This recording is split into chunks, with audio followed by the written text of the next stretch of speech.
And now our next guest from Australia joining us over Zoom is Miss Debbie Sommerville. Hello, do you have a connection?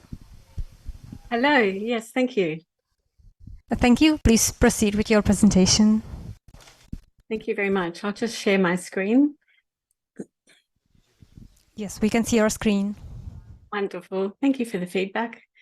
I must say I'm really impressed with how professional this conference has been run, and on that note, I would like to thank the organisers and very much for doing so much hard work. I know how difficult it is to get so much organised with so many people involved. So hello everyone, it's lovely to meet you. My name's Debbie Sommerville and I'm from Gold Coast in Australia, and it's about 9 p.m. at night time here at the moment. So I'm very pleased to be with you today. My goal is to create an advanced technology that works across all systems of the body in a selective way, and one that can adapt to each individual's physiological needs, and that can be used by all ages with no side effects. Sounds crazy, doesn't it? But it is real because we've made that happen.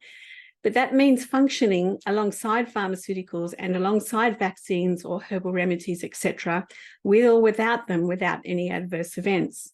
So to do that, I've been focusing on quantum physics rather than focusing on chemistry.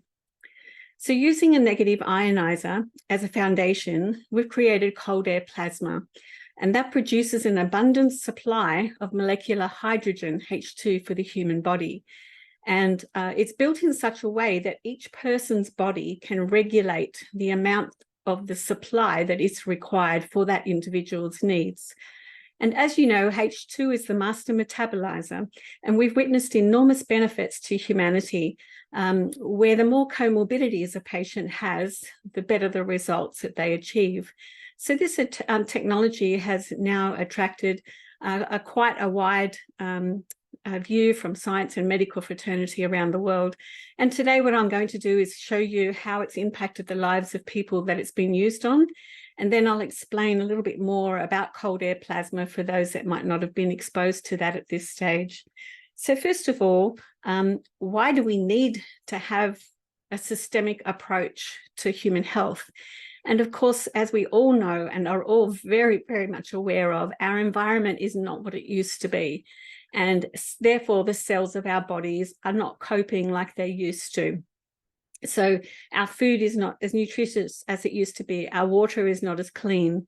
With geoengineering now, the air around the entire globe is being impacted by what's happening in the ionosphere and all the interruptions that it's had.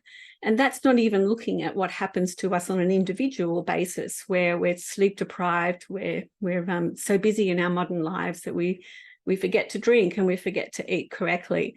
And so the combination of all this has really confused the communication networks between the cell membranes, where those receptors are picking up information from our environment, and then they need to translate that into information for the hardware of the cell to understand.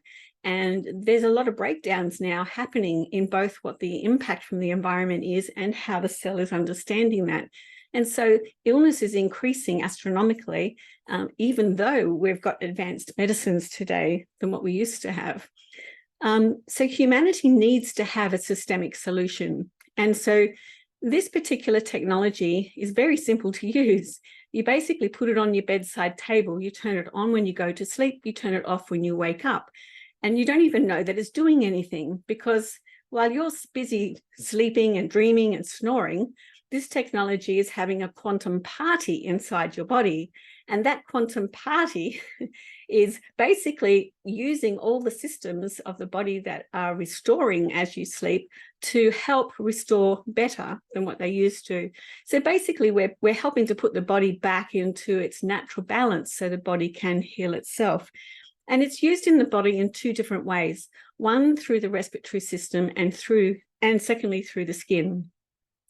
So in Wuhan, at the beginning of this epidemic, I was in China and I was on the front line in Wuhan for January, February 2020. I didn't have very many of the technology devices there, but what I did have, I was able to turn into an 8-needle device so that we were able to treat at least 4 people per machine. We had very good success over there. at the PLA hospital and also up in the chest hospital. But unfortunately, when I returned to Australia, we were basically told that the government of Australia has decided to vaccinate the population and we cannot use the technology, and we cannot talk about what success we had in Wuhan. So we were basically hidden from the world from that time onwards. So how did I get the results that I got in Wuhan? We didn't lose any patients. And basically what we did was we looked at a virus in a completely different way. I wasn't really interested in the spike proteins and how it attaches to the epithelial cells, because that's all the chemistry side. But I do know from physics that it's possible that if you can work out how to resonate with something that's hard, then you can actually blast it. So that's what I was working on. So I know that the coronaviruses, for example, in humanity have a icosahedral shape. So the icosahedral shape is actually one of the highest in nature. And the icosahedral, if you count up the triangles, they're perfectly in line and they're perfectly sealed around a virus. And there's 20 of them. But no pharmaceutical company ever looks at that. And you don't blame them, because it's like putting a motorbike helmet on your table and trying to use a pin to get through. You'll never get through it. It's very, very hard. But using physics, we can cause so much drama around that icosahedral that we can effectively twist it by using that drama. And that's enough to actually cause it to break apart. And we believe that was the mechanism of action that actually took place. Can we see that? No. Do we know that theoretically and from experience? Yes. So these 20 triangles around an icosahedral that hold all the RNA and DNA inside, they cycle at 3,600 times per second. So using Pythagoras's grid, his factor 9 grid, I was then able to work out that means it's creating a perfect A-sharp sound. So now I've been able to turn the virus into something that I can see, touch, smell, hear, using one of my human senses, and that was to relate to a sound. So then all I had to do was to actually resonate with that sound using the technology in order to get a result, and that's what worked. So around this time, I also set up, because I was not permitted to promote our success in Wuhan, and basically our health department had made us go quiet. And so I used this time to set up a hybrid clinical research center and case study unit. And it's a decentralized hybrid clinical case study unit. And you can see here, the more comorbidities that a person has, the higher the results we're getting. And most people have on average 5.4 comorbidities per person. And you can see there's a huge range here of different conditions that people have. Now, this technology is not going to be, a solution for every single condition, but it is able to assist with the symptoms of these conditions. And it's able to assist enough that their doctors' recommendations even start to work better than without the technology. So we also undertook a study on almost 1,000 patients. 95% reported that they no longer suffer colds and flu. 90% reporting better sleep, for example, 89% relief of allergies and hay fever and so on. We tested phagocytes and we looked at how excited they became when they were put into exposure to the technology. And we also have a professor who did some studies quite a few years ago and showed that the immune system had a convincing probability of 0.001 of respiratory tract infections and spore precipitation being statistically significant. So this has a great impact for allergy sufferers, and yet it's been improved dramatically to what the technology used to be. This lady here has had severe eczema, 72-year-old, having to bathe every single night. She tried quite a number of creams over a period of time and not getting any results that was substantial. And so within 39 days, you can see there she's basically not having to bathe at nighttime and she doesn't have any pain. So then we decided we would look at how much of the pathogens of the respiratory system can we impact in a time-limited space. So in a 3-hour period of time, because when you use this technology long-term, every single night as you sleep, then eventually you get to the point where you just don't get colds and flus anymore, even when everyone around you is sick. And you might feel like sometimes you're coming down with something, but then you go to bed at night, turn the technology on, and by the morning it's all gone. And this becomes a very common theme amongst our long-term users of our patients. And you can see here 72% of pathogens on average was removed within the first 3 hours. So we don't encourage shift workers, for example, to only sleep next to it for 3 hours. They must have at least 5 hours plus per night to have an ongoing benefit to human health. And here is a gentleman with diabetes, and he had a diabetic foot wound. He was booked for amputation. He'd had a stent put in his leg, and then within 3 months using our technology, he was able to walk on the foot again and didn't need to have an amputation. This was Lyme disease. The lady even remembers the tick bite from 4 years ago. She's got severe welts, but the really big thing for her was by week 5, we were able to stop her brain fog. And that was a really big, significant issue. So she could at least get back to a normal lifestyle that she had experienced before.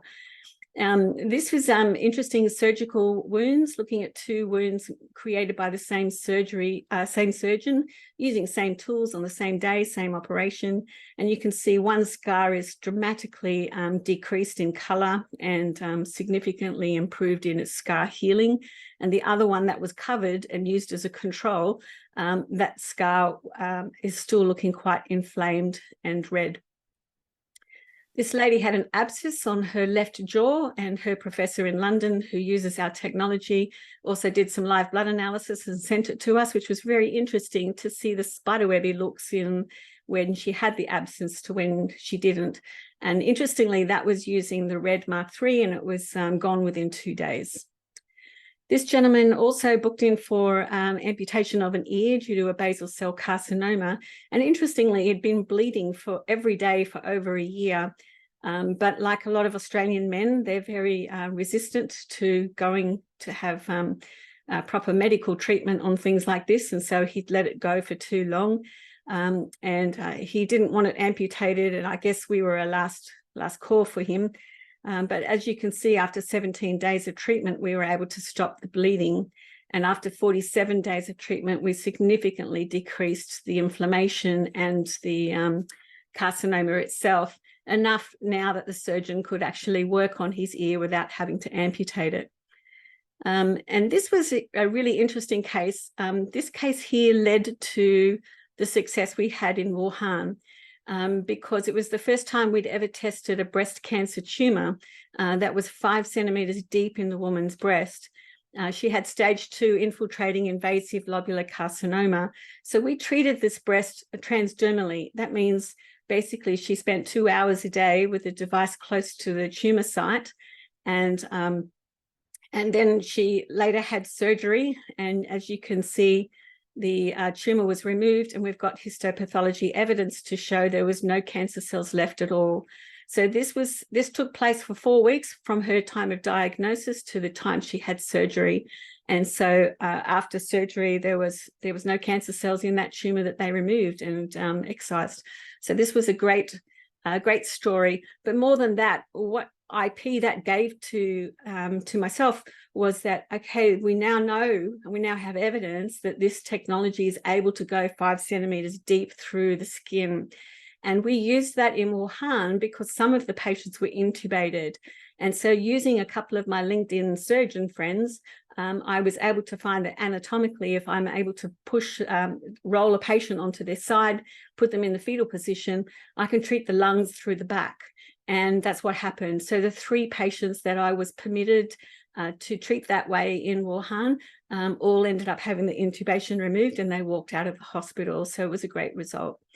We've been also looking at lupus and transverse myelitis. So all these conditions are all over the place. And his sleep apnea machine with a patient, this was very interesting. Using his sleep app device alone, his blood oxygen levels reduced by 12.72% over 5 days. You now have 2 minutes left. Thank you. I was wondering what that bell was. And then 34% was when we introduced with it. So this is palliative care patient with improving his oxygen. I won't go through the video because we don't have time. And even though this provokes skepticism, it's quite common when there's a lot of when a technology is working on the systems of the body. Why is it working? Because we're working, the body is water, the body is electricity, the body is light, and we're working on those foundational principles. And here is plasma. So there's solids. If you see a block of ice, liquids, it's water, gas, and plasma is smaller again.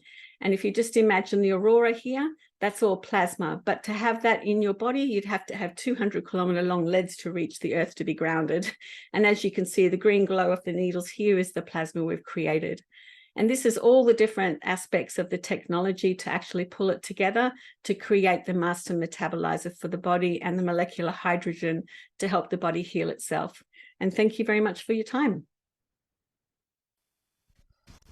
Thank you very much, Ms. Sommerville. Any questions here in the hall? No, looks like not. So I will thank you, Ms. Sommerville, very much for your presentation. Thank you.